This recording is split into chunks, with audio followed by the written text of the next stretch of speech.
Geography part 2 यानी भूगोल के भाग 2 में आज मैं लेकर के आया हूं भारत की स्थिति और विस्तार से संबंधित 20 महत्वपूर्ण प्रश्न। इन प्रश्नों में हम आपको बताएंगे कि भारत का जो लैटिट्यूड यानी लॉन्गिट्यूड या फिर अगर उनका जो अक्षांश विस्तार है उससे संबंधित प्रश्न और भारत का जो क्षेत्रीय विस्तार है कोस्टलाइन यानी कि हम अगर समुद्र तटीय रेखाओं की बात करें उन सभी से महत्वपूर्ण क्वेश्चन जो आपके एग्जाम के लिए काफी महत्वपूर्ण है उन्हें हम लेकर के आए हैं। और ये सीरीज रोजाना हम लेकर के आते हैं ना सिर्फ भूगोल से बल्कि इतिहास और पॉलिटी यानी कि राजनीतिक शास्त्र के साथ साथ विज्ञान के विषयों जैसे कि फिजिक्स केमिस्ट्री एंड बायोलॉजी यानी कि रसायन शास्त्र विज्ञान और जीव विज्ञान से संबंधित प्रश्नों को मैं लेकर के आता हूं।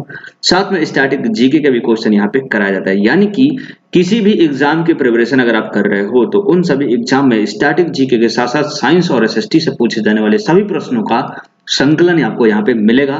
प्लेलिस्ट में जाके उन सभी वीडियोस को आप देख सकते हैं। फिलहाल आपको मैं बता दूं कि हमारी वीडियोस को आप डाउनलोड भी कर सकते हैं उनके पीडीएफ अपने टेलीग्राम चैनल से।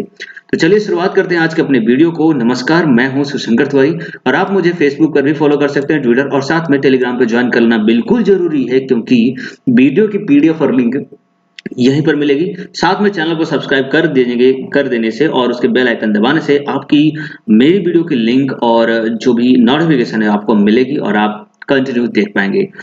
और जो मेरी वीडियोज हैं वो रोजाना सुबह दोपहर के 2 बजे और शाम के 7 बजे लाइव प्रीमियर होता है, तो आप लाइव देखने की कोशिश किया करें ताकि चीजों को ज्यादा समझ सकें और लाइव कमेंट कर सकें। चलिए आज के अपने पहले प्रश्न पे चलते हैं। पहला प्रश्न हमारा है, प्राचीन भारतीय भौगोलिक मान्यता के अनुसार भारतवर्ष किस द्वीप का अंग था, है ना।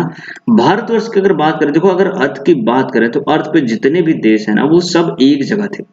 बाद में क्योंकि टेक्टोनिक प्लेट जो थी उनके मूवमेंट की वजह से जो थी ये अलग अलग हुए, डिफरेंट डायरेक्शन में गए। वैसे ही भारत भी जो था वो पुष्कर नहीं बल्कि जम्बू द्वीप का एक भाग था और अभी इसीलिए भारत को जम्बू द्वीपे बोला जाता है। ठीक है, चलिए अगला प्रश्न देखते हैं। अगला प्रश्न है, सर्वप्रथम इंडिया शब्द का प्रयोग भारत के किस भाषा में किया गया था, है ना। इंडिया जो शब्द था वो किस भाषा के द्वारा पहली बार प्रयोग में लाया गया था, तो आपको पता होना चाहिए कि ये जो भाषा थी वो थी ग्रीक। ठीक है, ग्रीक भाषा यानी ग्रीक लोगों ने सबसे पहले भारत को लिए इंडिया शब्द का इस्तेमाल किया था।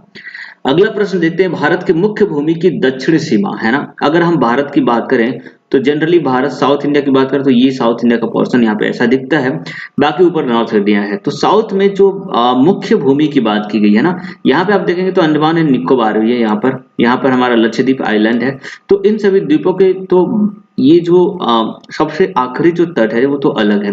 लेकिन अगर मुख्य भूमि की बात करें तो मुख्य भूमि यानी कि सबसे साउदर्न जो है वो कन्याकुमारी है और इसका जो अक्षांश है वो 8 डिग्री 4 मिनट उत्तरी अक्षांश पर ये स्थित है। ठीक है, चलिए आगे बात करते हैं। अगला, अच्छा अक्षांश और देशांतरों की बात करें तो आप जानते होंगे कि पृथ्वी पर 2 तरह की लाइनें बनती हैं, एक ऐसी लेटी हुई जिसे हम देशांतर बोलते हैं और इसे अक्षांश बोलते हैं, और एक लंबी लाइनें होती है जिसे हम अक्षांश बोलते हैं। तो इन देशांतरों के माध्यम से हम किसी भी जगह का लोकेशन पता करते हैं और ये लाइनें जो इमेजिनरी लाइन है अर्थ पर बनाई हुई है। उसी तरीके से यहाँ पे बताएगा कि भारतीय मानक समय आधारित है। देखो भारत जहां से मतलब अगर ये इंडिया है, ठीक है, ये इंडिया, इसका इंडिया का ये पार्ट अगर मैं मानता हूँ इसको इंडिया, ठीक है, आप भी मान लीजिए, ये पाकिस्तान भी इस पे इंक्लूड हो गया लगता है। ठीक है, तो यहाँ पर भारत की बात करें तो भारत का जो मानक समय है यानी कि भारत में जो आपकी घड़ी की समय होती है वो कैसे पता चलती है ना। तो देखिए उसका भी देशांतरीय विस्तार होता है और ये देशांतरीय विस्तार जो भारत के बीचों बीच से होकर के जाता है और ये यहाँ पर उत्तर प्रदेश में इलाहाबाद से होकर के जाता है जो कि 82 डिग्री 30 मिनट पूर्वी देशांतर पर स्थित है। ठीक है, तो इस लाइन के बारे में आपको पता होगा जिसे हम IST बोलते हैं, IST यानी इंडियन स्टैंडर्ड टाइम। ठीक है, चलिए अगले प्रश्न पे चलते हैं। अगला प्रश्न है, भारत का प्रमाणिक समय उस स्थान का स्थानीय समय है जो स्थित है, अभी अभी मैंने बताया इलाहाबाद के समीप मिर्जापुर और नैनी से होकर के जाता है। आगे है इंडियन स्टैंडर्ड टाइम और ग्रीनविच टाइम मीन टाइम में कितना डिफरेंस है। देखो अगर हम बात करते हैं पूरे वर्ल्ड मैप की और इसे मैं इस तरीके से बना लेता हूं, तो ये जो वर्ल्ड मैप है ना पूरा का पूरा 180 देशांतरों में विभाजित है। कितने? 180 देशांतरों में विभाजित है। यहाँ पर जो बीच में जो इसका है ना वो 0 डिग्री है। ठीक है, 0 डिग्री है। यहाँ से इधर की तरफ जाएंगे तो ये हो जाएगा ईस्ट यानी कि पूरब। ठीक है, और इस 0 डिग्री से इधर की तरफ जाएंगे तो ये हो जाएगा वेस्ट यानी कि पश्चिम। ठीक है, तो ये 0 डिग्री जो होता है ना इसे हम GMT बोलते हैं। क्या बोलते हैं? GMT, ग्रीनविच मीन टाइम, है ना। ये ग्रीनविच मीन टाइम जो होता है वो लंदन से होकर के जाता है। इससे जितना हम आगे जाएंगे यानी कि 0 के बाद 1 2 3 और जब हम पहुंचेंगे 82.5 डिग्री, 82 यानी 82.5 डिग्री पे जब पहुंचेंगे तो हमारे इंडिया का जो IST है वो यहाँ पर आता है IST। तो पूछा गया है कि GMT और IST के बीच का टाइम डिफरेंस कितना है। देखो टाइम कैसे पता चलता है, 1 डिग्री बराबर 4 मिनट होता है। ठीक है, 1 डिग्री बराबर 4 मिनट, 1 डिग्री का डिफरेंस दैट मीन्स 4 मिनट। और यहाँ पे 82.5 डिग्री का डिफरेंस है, अगर इसमें हम 4 से मल्टीप्लाई करते हैं तो ये कुल जो डिफरेंस आता है 5 घंटे 30 मिनट का आता है। और इस तरीके से हमारा जो घड़ी है वो लंदन के घड़ी से 5.5 घंटे आगे चलती है। ठीक है, चलिए अगले प्रश्न पे चलते हैं। अगला प्रश्न है भारत का धूर दक्षिणी भाग की भूमध्य रेखा से दूरी कितनी है। देखो मैंने पहले आपको बताया था कि ये है अपना प्यारा भारत, और इस भारत के यहाँ पे श्रीलंका होता है, और इसके थोड़े से बगल में ये छोटे छोटे जो आइलैंड्स करके बने हुए हैं जिन्हें हम कहते हैं क्या, अंडमान एंड निकोबार आइलैंड। इस अंडमान एंड निकोबार, देखो अभी जो पहला प्रश्न था ना उसमें था कि भारत की मुख्य भूमि का सबसे दक्षिणी भाग कौन सा है, तो कन्याकुमारी, जो कि 8 डिग्री 4 मिनट पे था। ठीक है, वही हम अगर भारत की दक्षिणी भाग की बात करते हैं जो अंडमान एंड निकोबार में है, जिसे हम कहते हैं इंदिरा कॉल, ठीक है, इंदिरा पॉइंट। ठीक है, इसको इंदिरा पॉइंट बोलते हैं, और ये 6 डिग्री 4 मिनट पे है, 6 डिग्री 4 मिनट पे है। और इस तरीके से आपको पता होना चाहिए कि 1 डिग्री बराबर 111 किलोमीटर होता है। ठीक है, 111 किलोमीटर होता है, और ये कितना है, 6 डिग्री 4 मिनट है। तो आपको यहाँ पे ध्रुव दक्षिणी भाग की भूमध्य रेखा से यानी कि ये इस वाले जगह की पूछी गई है। तो कुल मिलाकर देखा जाए तो यहाँ पर 0 डिग्री इक्वेटर है, और यहाँ से इसकी दूरी पूछ बताएगी कि कितनी होगी, तो वो आपको जो दूरी हो जाएगी 876 किलोमीटर होती है। ठीक है, आप इसे एक डिग्री बराबर 111 किलोमीटर के हिसाब से आप 8 डिग्री 4 मिनट में मल्टीप्लाई करेंगे तो आपको ये वैल्यू मिल जाएगी। ठीक है, चलिए आगे देखते हैं अगले प्रश्न को। तो अगला प्रश्न यहाँ पे पूछा गया है कि भारत की स्थलीय सीमा की लंबाई कितनी है ना। अगर हम भारत की स्थलीय सीमा जैसे ये अगर बात करते हैं तो स्थलीय सीमा यानी कि यहाँ से जो ये पूरा का पूरा गुजरात का इलाका, ये जम्मू कश्मीर, यहाँ Uttarakhand, Nepal, north east India, और ये पूरा का पूरा स्थलीय सीमा की जो लंबाई है वो कुल 15,200 किलोमीटर की है ना। कितनी है? 15,200 किलोमीटर, इसे आपको याद रखना है। आगे देखते हैं, अगला प्रश्न है द्वीपों सहित भारत की तट रेखा की लंबाई कितनी है। द्वीपों सहित भारत की तट रेखा, देखो अभी जो आपने देखा 15,200 किलोमीटर और भारत का स्थलीय रेखा, तट रेखा, स्थलीय रेखा की स्थलीय स्थल की टोटल लंबाई थी।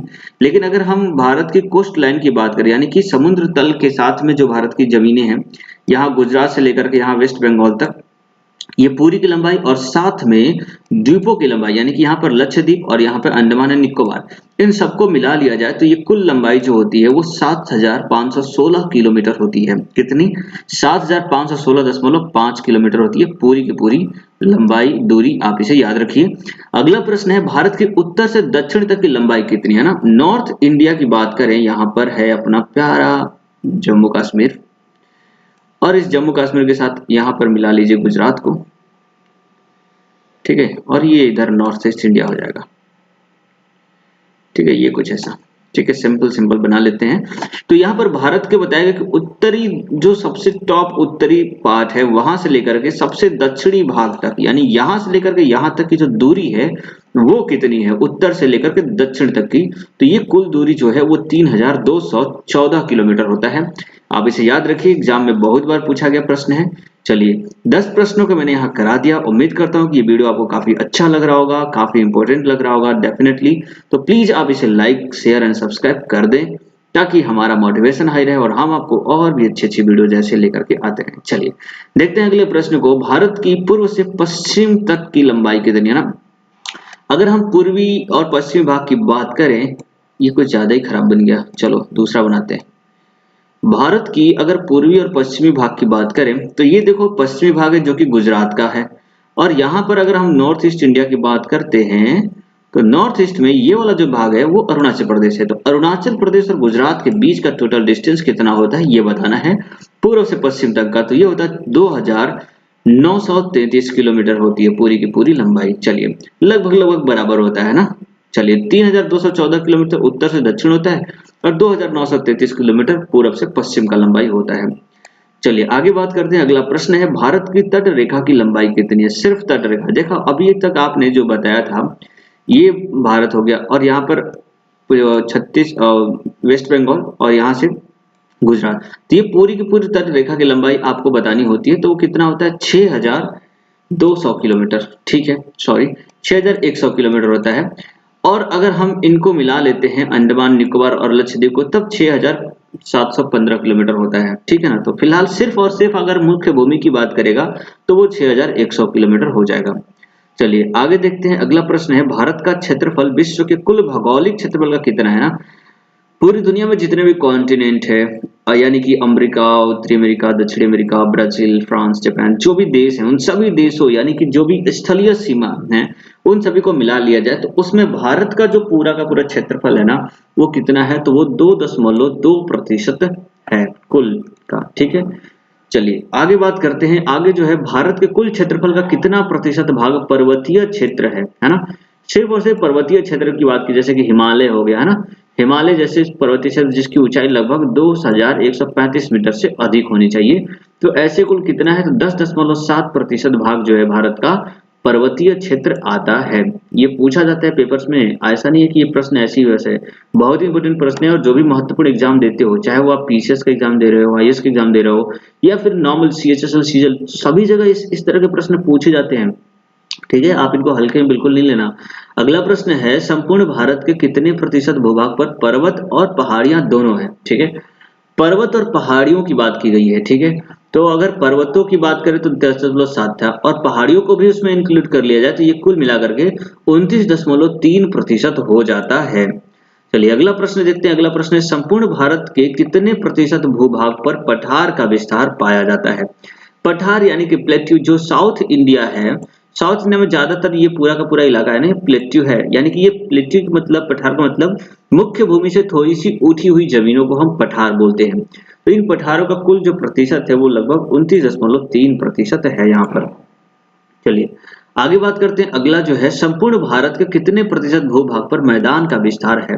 तो पठार हो गया, पर्वतीय क्षेत्र हो गया है ना, इसके अलावा मैदानी क्षेत्र भारत में सबसे ज्यादा है जो कि 43% है। ठीक है, इसीलिए भारत में कृषि प्रधान देश बोला जाता है और कृषि लायक जमीनें यहाँ पर बहुत ही ज्यादा होती हैं। तो मैदान यहाँ पे कुल कितनी है, 43% है। अगला प्रश्न है भारत की प्रादेशिक जल सीमा। प्रादेशिक जल सीमा यानी कि टेरिटोरियल वाटर। देखो क्या होता है ना कि अगर ये मान लो भारत है, तो भारत के ये पूरा का पूरा ये जो क्षेत्र है ना वो क्या है, समुद्री क्षेत्र है, ये पूरा का पूरा समुद्र है। तो भारत की मुख्य भूमि से कुछ दूरी तक आपका एक प्रादेशिक सीमा होता है जिसके अंदर आप के अलावा कोई दूसरा कंट्री बिल्कुल भी नहीं आ सकता या फिर उस ऐसा कोई अलाउ नहीं होता। ठीक है, ये आपका अपना क्षेत्र होता है, इसके अंदर चाहे आप जो करिए, ठीक है, खनन करिए, यहाँ पे टूरिज्म को बढ़ाइए या कुछ भी करिए, है ना, तो ये सब चीजें होती हैं। तो इसके लिए जो होता है ना 12 नॉटिकल माइल बोला जाता है, 12 नॉटिकल माइल। तो इस तरीके से समुद्र में जो दूरी होती है वो नॉटिकल माइल में ही होता है। तो भारत का जो प्रादेशिक सीमा है या फिर किसी भी देश का उसका प्रजलीय प्रादेशिक सीमा जो होता है 12 नॉटिकल माइल होता है, आप इसे याद रखिए। अगला प्रश्न है भारत का संलग्न क्षेत्र यानी कॉन्टिन्यूअस जोन प्रादेशिक जल सीमा के आगे कितना होता है। देखो अगर ये भारत का क्षेत्र है और इसके यहाँ तक ये 12 नॉटिकल माइल की बात करते हैं हम लोग, यहाँ तक भारत अपना कुछ भी उत्खनन कर सकता था, इसके आगे 24 माइल तक आपका कॉन्टिन्यूअस प्रादेशिक क्षेत्र होता है जहां पर आपके ऑर्डर के बिना दूसरा कोई नहीं आ सकता। यहाँ पे आप सर्च ऑपरेशन, एक्सरसाइज, ये सब चीजें आप कर सकते हो। ठीक है, इसके बाद जो अगला प्रश्न आप देखेंगे कि भारत का एकांकित आर्थिक क्षेत्र exclusive economic zone. Exclusive economic zone में होता है कि अगर आप बात करते हैं ये भारत की, तो आपने देखा पहला वाला जो 12 नॉटिकल माइल था वो था आपका मेन, जहां पर आप कर सकते थे। इसके अलावा 24 नॉटिकल माइल उसके आगे था कॉन्टिन्यूअस क्षेत्र, जिसमें आप अपना आना जाना, बोटिंग करना, एक्सरसाइज करना, ये सब कुछ कर सकते हैं। इसके बाद लगभग 100 नॉटिकल माइल तक आपका एक डिफरेंस होता है। 100 नॉटिकल माइल तक की आपका जो डिस्टेंस है वो एक्सक्लूसिव जोन होता है, यानी कि यहाँ पर अगर कोई पेट्रोलियम, डीजल, इस तरह की जो चीजें मिलती हैं तो उसका अधिकार भारत के ऊपर होगा। ठीक है, हालांकि ये जो लाइन होती है वो इंटरनेशनल बॉर्डर होती है और यहाँ से इंटरनेशनली जो व्हीकल्स हैं या फिर शिप हैं वो जा सकती हैं, लेकिन उसके लिए परमिशन लेना होता है कंट्री से। ठीक है, तो इस तरीके से ये तीन मैंने इंपॉर्टेंट क्वेश्चन करा दिए इस तरीके का एक्सक्लूसिव जोन के लेकर के। उम्मीद करता हूँ ये वीडियो आपको काफी अच्छा लगा होगा। Thanks for watching till the end of this video. अगर अच्छा लगा है ये वीडियो तो आपसे उम्मीद करता हूँ कि प्लीज आप इसे लाइक, शेयर एंड सब्सक्राइब जरूर कर दें। आपका दिन शुभ रहे। जय हिंद, जय भारत।